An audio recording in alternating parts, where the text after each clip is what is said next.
Assalamualaikum warahmatullahi wabarakatuh. Teman-teman KPPS, saya melanjutkan kembali video tentang pemungutan suara dan varian suara sah dan tidak sah. Namun sebelum itu saya coba review singkat tentang denah TPS pada saat pemungutan suara, karena ada sedikit perbedaan antara buku pintar KPPS dan buku panduan KPPS.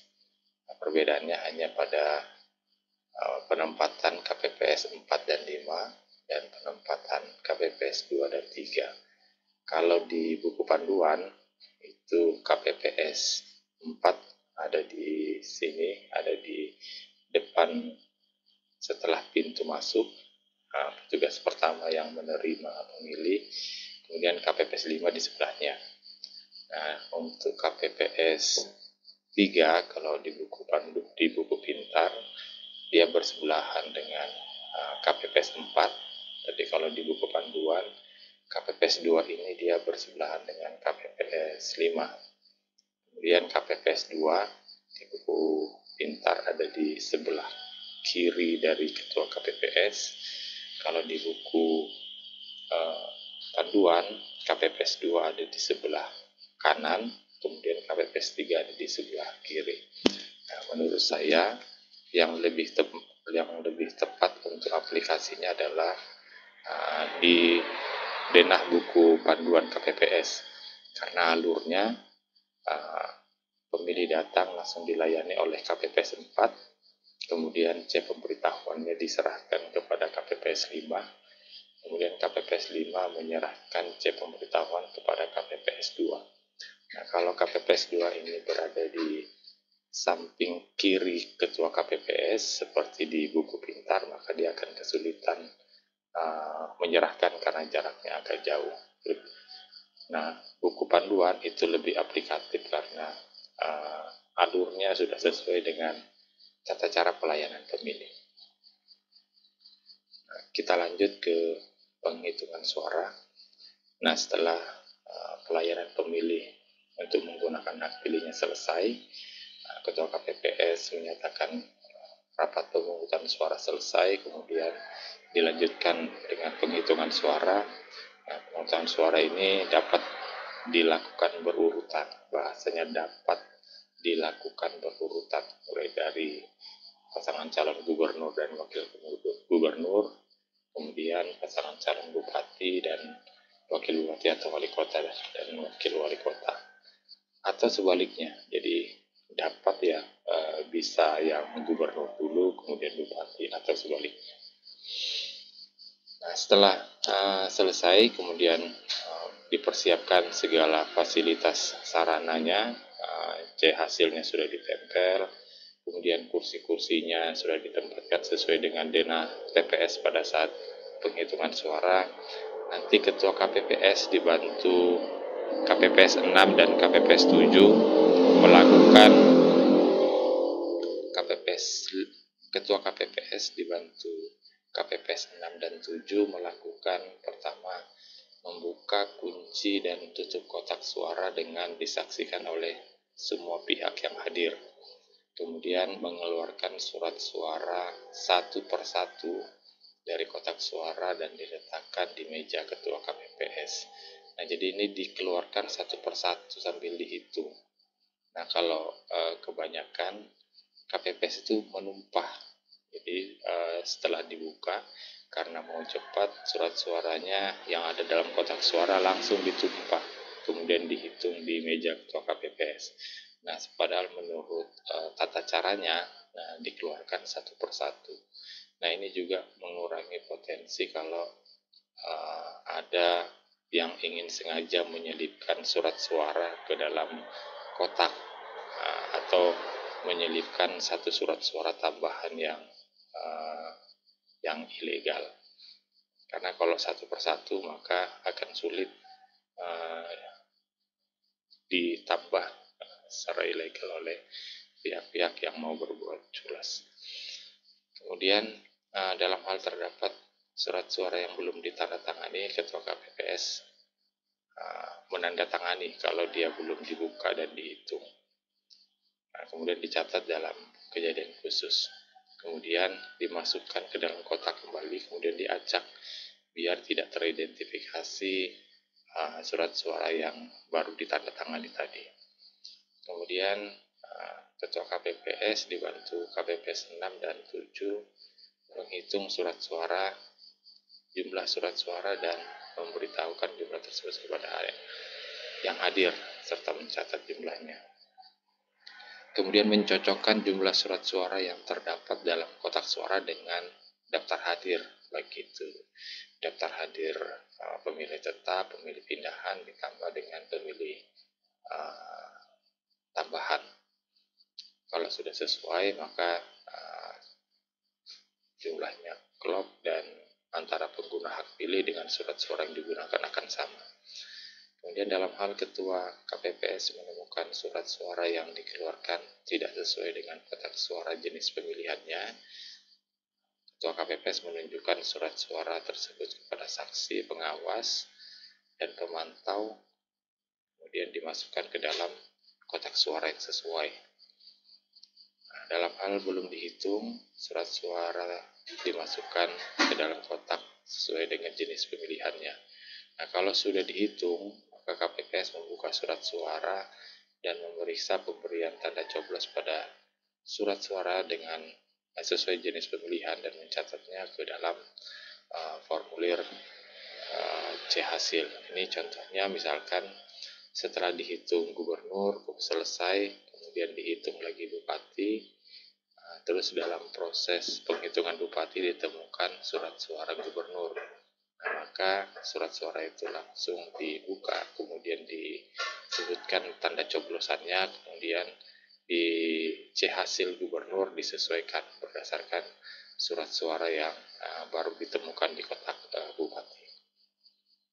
Kemudian KPPS menghitung dan mencatat pertama jumlah pemilih dalam DPT, kemudian pemilih terdaftar dalam DPT yang menggunakan hak pilihnya, kemudian pemilih pindahan yang memberikan suara, pemilih tambahan yang memberikan suara, kemudian surat suara yang diterima, kemudian mencatat surat suara yang rusak atau keliru coblos, kemudian mencatat jumlah surat suara yang tidak terpakai. Dalam ketentuan pengisian C hasil, itu jumlah surat suara yang digunakan itu harus sama dengan jumlah pengguna hak pilih, dan surat sah dan tidak sah tidak harus sama. Kemudian penjumlahan terhadap surat suara yang digunakan, surat suara yang rusak atau keliru coblos, surat suara yang tidak digunakan harus sama dengan jumlah surat suara yang diterima, termasuk surat suara cadangan 2,5%. Nah, ini denah penghitungan suara. Nah, dalam denah penghitungan suara di sini sudah ada penempatan Ketua KPPS di sini, KPPS 2 di sini, KPPS 3 dan KPPS 4 ini mencatat dalam bentuk tally pada saat penghitungan suara, KPPS 5, KPPS 6, KPPS 7.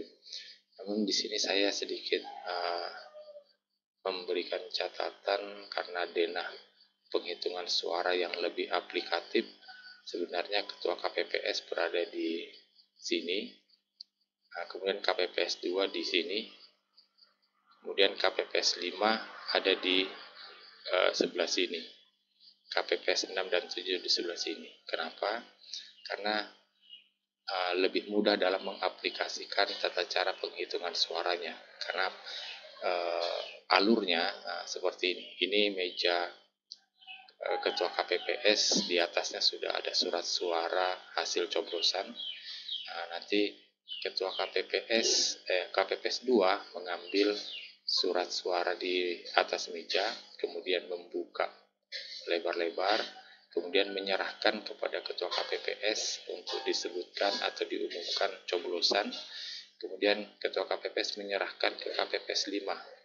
KPPS 5 melipat kembali surat suara tersebut. Kemudian setelah dilipat, diserahkan kepada KPPS 6 dan 7 untuk disusun berdasarkan suara sah dan berdasarkan suara sah masing-masing pasangan calon disusun berdasarkan surat suara tidak sah, masing-masing diikat. Nah, akan sedikit kesulitan karena jaraknya terlalu jauh antara ketua KPPS dengan KPPS 5. Nah, lebih aplikatif kalau KPPS 2 berada di sini.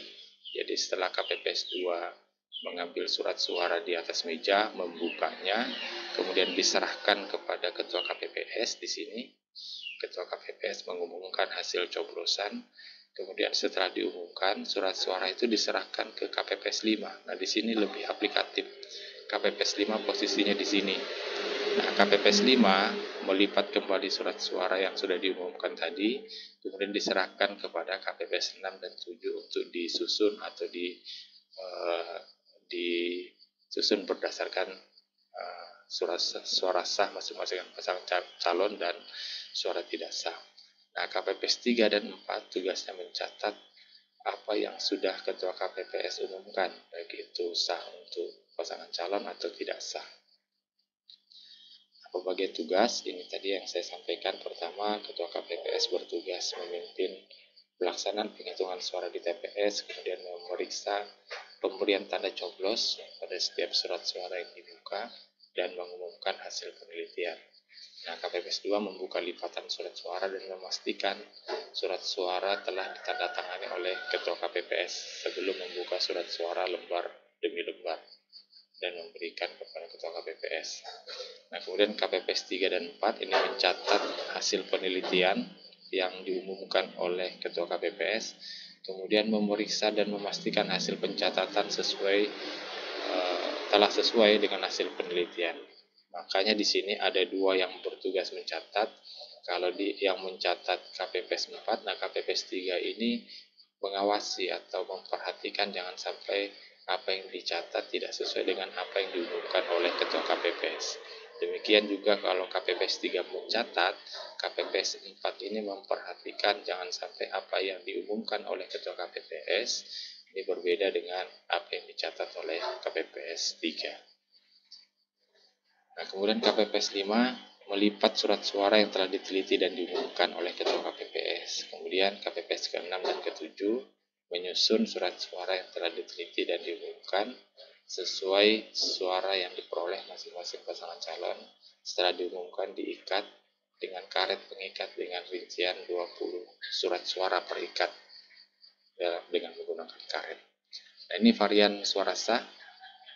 Pertama, tanda coblos pada pasangan calon, kemudian tanda coblos pada nomor urut, kemudian tanda coblos pada nama, itu dinyatakan sah. Atau terdapat lebih dari satu tanda coblos tapi masih dalam satu kolom pasangan calon yang sama. Coblos fotonya juga dicoblos namanya, atau dicoblos nomornya, dicoblos juga fotonya, atau dicoblos backgroundnya, latar belakangnya, dan dicoblos namanya. Suaranya dinyatakan sah. Nah, ini contoh surat suara tidak sah kalau dia mencoblos lebih dari satu kali tapi pada kolom pasangan calon yang berbeda. Nomor 1, 2, 3, dan 4 dicoblos semua. Atau dia mencoblos lebih daripada satu kali, atau ini 2 kali pada kolom pasangan calon, kemudian mencoblos di luar kolom pasangan calon, meskipun tidak mengenai kolom calon yang lain, tapi dinyatakan tidak sah. Nah, kemudian dicoblos di luar kotak pasangan calon. Ini di luar kotak semua, tidak ada di pasangan calonnya, dinyatakan tidak sah. Kemudian memberikan tanda atau coretan pada surat suara, ini coret-coret. Dicoblos satu kali benar pada pasangan calon, tapi pada calon yang lain diberikan tanda coretan. Nah, atau dicoblos tidak menggunakan alat coblos yang telah disiapkan, misalkan dengan menggunakan rokok, ya dinyatakan tidak sah. Ini surat suara sah dan tidak sah lainnya.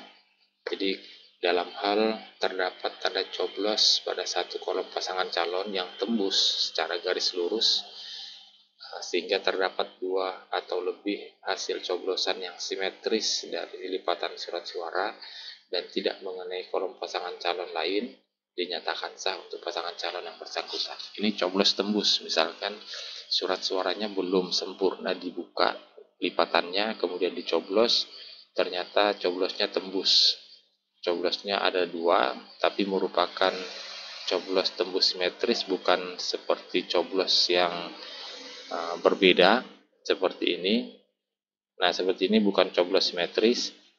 Nah, kalau yang coblos simetris, maka dia dinyatakan sah. Kemudian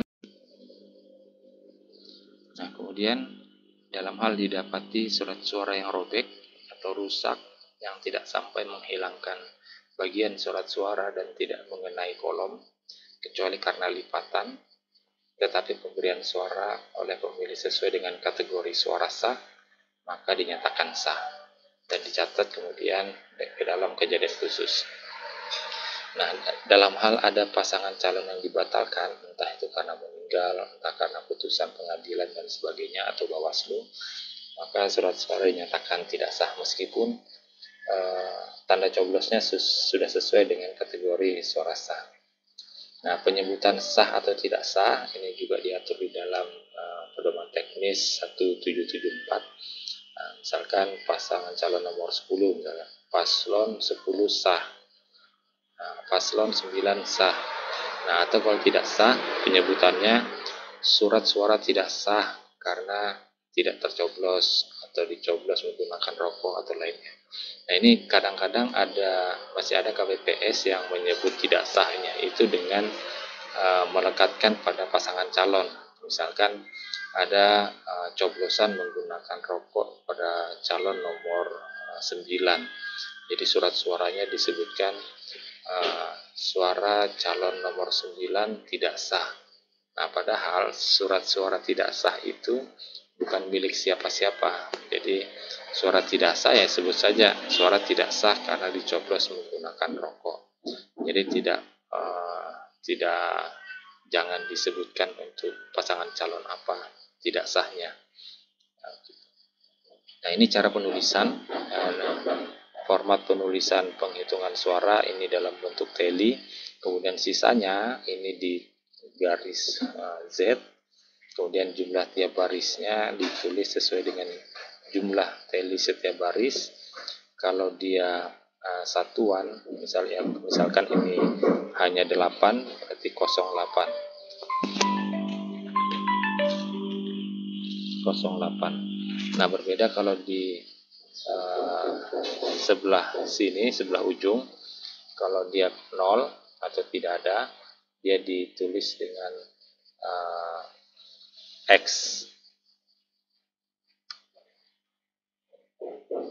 Nah, kemudian suara tidak sah sama ditulis Z, kemudian ini dihitamkan pada kolom terakhir. Kemudian seluruh suara sah, kemudian tidak sah. Nah, ini C hasil seperti ini kurang lebih sama dengan pemilu. Hanya di sini memuat tentang data administrasi, data pemilih, data pengguna, data surat suara, data disabilitas tanda tangan, kemudian kolom teli penghitungan suara.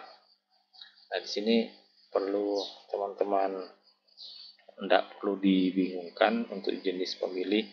Di sini pemilih pindahan ini disingkat di dalam C hasil DPTB, sementara pemilih tambahan atau yang menggunakan KTP disingkat DPK. Ini untuk menyesuaikan dengan singkatan-singkatan yang digunakan pada saat pemilu. Nah, karena ada perbedaan satu kata yaitu DPTB atau daftar pemilih tambahan, ini maknanya berbeda antara pemilu dan pilkada. DPTB untuk pemilu dia sebagai pemilih pindahan, tapi kalau DPTB di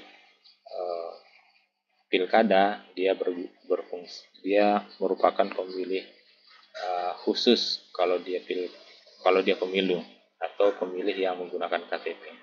Nah, ini memang agak membingungkan bagi kalau kita melihat singkatannya. Singkatan DPTB ini lebih tepat, ya DPTB atau daftar pemilih tambahan ini disingkat dengan DPTB, tapi di sini ditulis DPK. Nah, tapi di ketentuan umum, baik itu PKPU maupun Pedoman Teknis 1774, itu tidak disebutkan singkatan-singkatan, baik itu pemilih DPT, pemilih pindahan, atau pemilih tambahan. Itu teman-teman, semoga bermanfaat. Terima kasih. Assalamualaikum warahmatullahi wabarakatuh.